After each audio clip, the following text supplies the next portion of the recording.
사도신경. 나는 전능하신 아버지 하나님 천지 창조주를 믿습니다.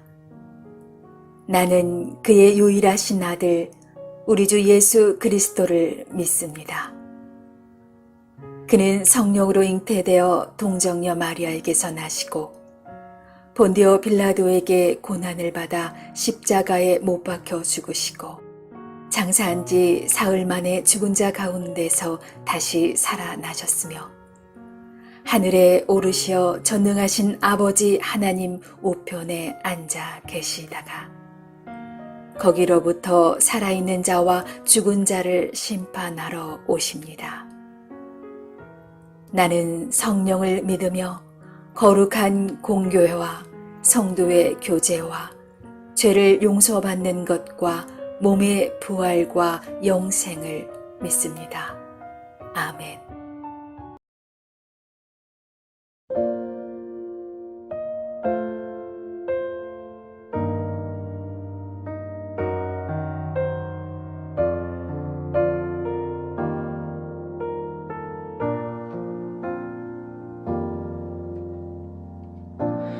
주님과 같이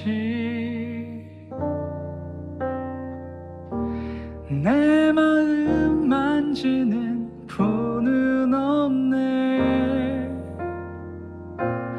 오랜 세월 찾아 난 알았네. 내게 주밖에 없네.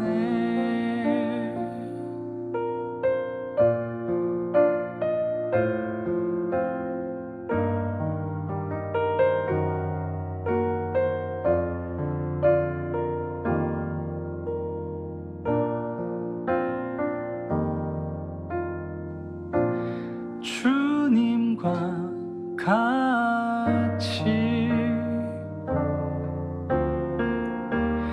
내 마음 만지는 분은 없네. 오랜 세월 찾아 난 알았네. 내게 주밖에 없네. 주잡이 강같이 흐르고 주 손길 치료하네.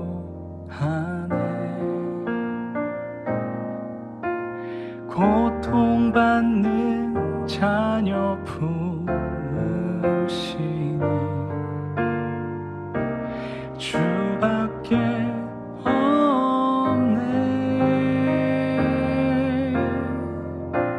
주님과 같이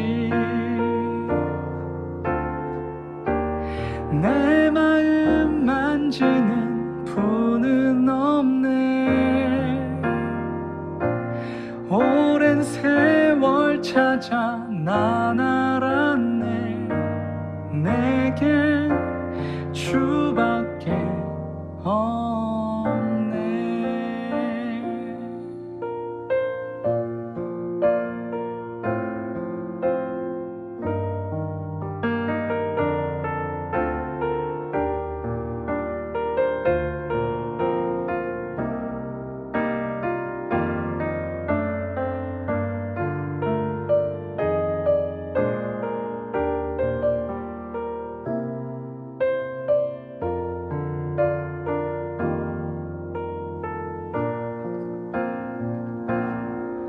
주잡이 강같이 흐르고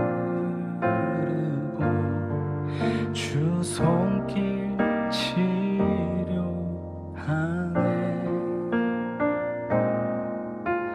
고통받는 자녀 품으시니 주밖에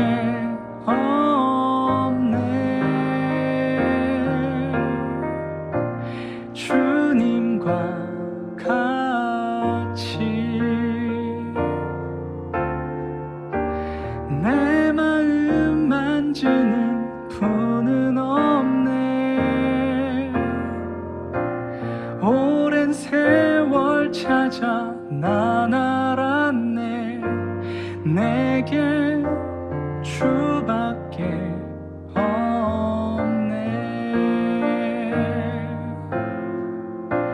주님과 같이 내 마음 만지는 분은 없네. 오랜 세월 찾아 난 알았네. 내게 주밖에 없네.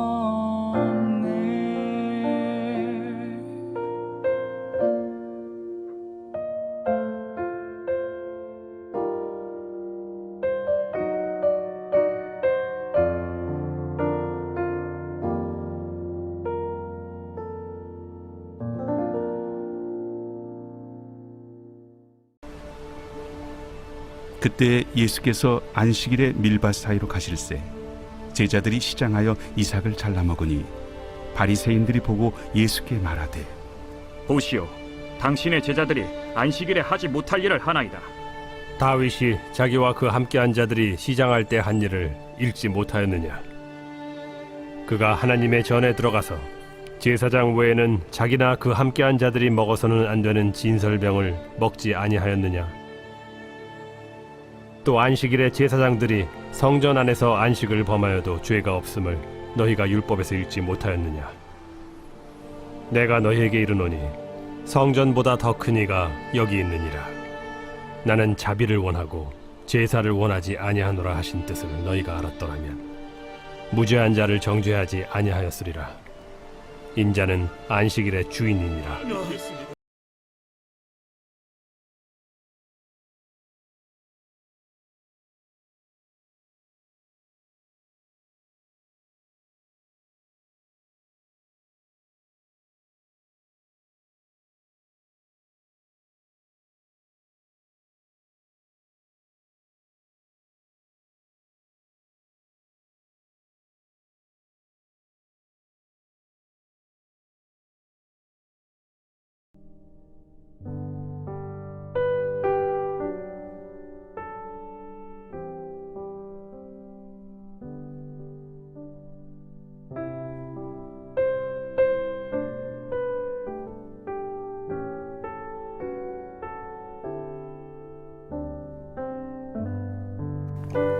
샬롬. 오늘도 복된 하루, 하나님의 은혜와 평강이 우리 삶에 넘칠 수 있기를 원합니다. 오늘 함께 읽은 말씀 1절에 제자들이 시장하여 이삭을 잘라 먹었다 그랬습니다. 히브리인들이 율법을 지키는 데 있어서 그 다른 법보다 우선권을 가지는 우선법 규칙이 있습니다. 일반적으로는 이 안식일에 관한 율법은 모든 삶의 범위에 다 적용되는 법입니다. 그런데 만약 이때 생명을 살리는 일과 이 안식일법이 대치되는 일이 발생한다면 당연히 생명을 살리는 것이 우선되어야 합니다. 이것이 우선법 규칙이었습니다. 그러나 당시 히브리인들은 이 법칙을 가능하면 잘 지키지 않으려고 했습니다. 그 이유는 아무리 우선법이 존재한다고 하지만은 만약에 그 법을 지키고자 한다면 결국은 안식일을 범하는 결과를 가져오기 때문이었습니다. 그러니까 되도록 안식일을 범하지 않고자 했던 것이죠. 그런데 이것은 일견하여 볼 때는 올바른 모습처럼 보이지만 사실은 안식일의 의미를 생각하지 않고 단지 지키는 것에만 몰두했던 율법주의적인 폐해였습니다.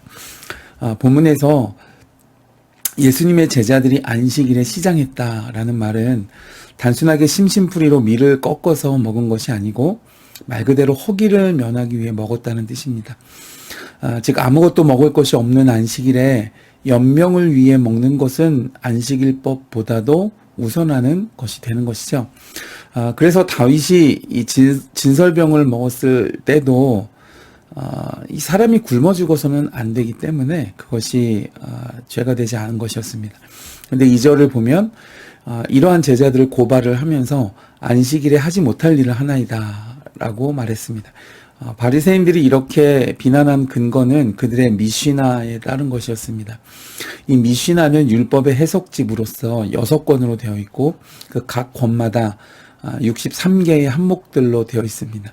근데 거기 내용은 그러니까 율법을 어기지 않기 위해서 어떤 경우에는 어떻게 하라라고 되어 있는 하나의 실행 지침서 같은 것이었습니다. 그 중에 이 안식일에 금하는 행위 39가지가 있었습니다. 뭐 예를 들면 씨 뿌리기, 빵 굽기, 불 피우거나 불 끄기, 심지어는 매듭을 풀거나 묶기 등등 이러한 것들을 어기면 일하는 것이 되어져서 안식일에는 아무 일도 하지 말라라는 율법을 어기는 것으로 간주되었습니다. 그래서 예수님께서 이 안식일에 베데스가 연못에서 38년 된 병자를 고치셨을 때, 그리고 그 치유 후에 내 침상을 들고 가라 말씀하셨을 때, 이 바리새인들이 비난했던 이유는 바로 이 미시나에 근거한 것이었습니다. 그러니까 응급 환자 같으면 몰라도 38년이나 된 만성 환자를 그러니까 당장 죽는 것도 아닌데 안식일이 지나서 그 다음날 고치면 되지. 왜 굳이 안식일 날 고쳐서 안식일을 범하느냐? 그리고 왜 그 침상을 들고 가라 했느냐? 저들의 그 할라카 유전에는 안식일에 마른 무화과 나무 열매 하나보다 무거운 것을 들면 안 된다 이렇게 되어 있습니다. 꼭 대추만한 크기인데 그것도 마른 무화과 나무이니까 여러분 얼마나 가볍겠습니까? 근데 그것보다 무거운 걸 들면 그건 일하는 것이 되어 안식일법을 어기는 것으로 여겨졌습니다. 근데 예수님께서 그 자신이 안식일에 만성병자를 고쳐서 안식일을 범하고 또 왜 그에게 그 자신이 누웠던 무거운 침상을 들고 가라고 해서 그 사람이 안식일을 범하도록 사주했느냐. 이것이 이 바리새인들이 예수님을 비난하는 이유였습니다. 그래서 안식일에 이런 일을 행하는 자는 결코 죽고 살지 못하리라 라고 예수님을 죽이려 했습니다. 그러나 예수님께서는 안식일에는 아무 일도 하지 못하는 것이 아니다. 안식일에는 38년 동안 고통 속에 유리하는 병자에게 안식 주는 일을 할 수 있다. 그리고 생명 주는 일을 할 수 있다. 라고 당시 유대인들의 외식하는 신앙을 깨뜨리시고 새로운 율법 해석을 주셨습니다. 이것은 오늘 말씀 7절에 나는 자비를 원하고 제사를 원하지 아니하노라 하신 말씀과도 일맥상통하는 모습인 것이죠. 욕심을 품고 하나님 앞에 제사하는 것보다 자비의 현장에 나가 있는 사랑의 실천을 이루는 사람의 제사를 기뻐하신다는 말씀입니다. 또한 마가복음 2장 27절에는 안식일이 사람을 위하여 있는 것이고 사람이 안식일을 위하여 있는 것은 아니다 라고 말씀해 주셨습니다. 여러분 율법주의가 이렇게 무서운 것입니다. 사도 바울의 서신서 곳곳에는 율법주의자들과의 논쟁이 수두룩하게 기록되어져 있습니다. 율법주의는 오늘날 이 바리새인들과 마찬가지로 이 시대에는 외식하는 신앙생활로 대표되는 것입니다. 그러면 여러분 우리가 하루를 살면서 하나님께 마음을 들이지 않는다면 우리는 어찌 보면 진정성 없는 신앙생활을 습관적으로 하게 될 가능성이 높은 것이죠.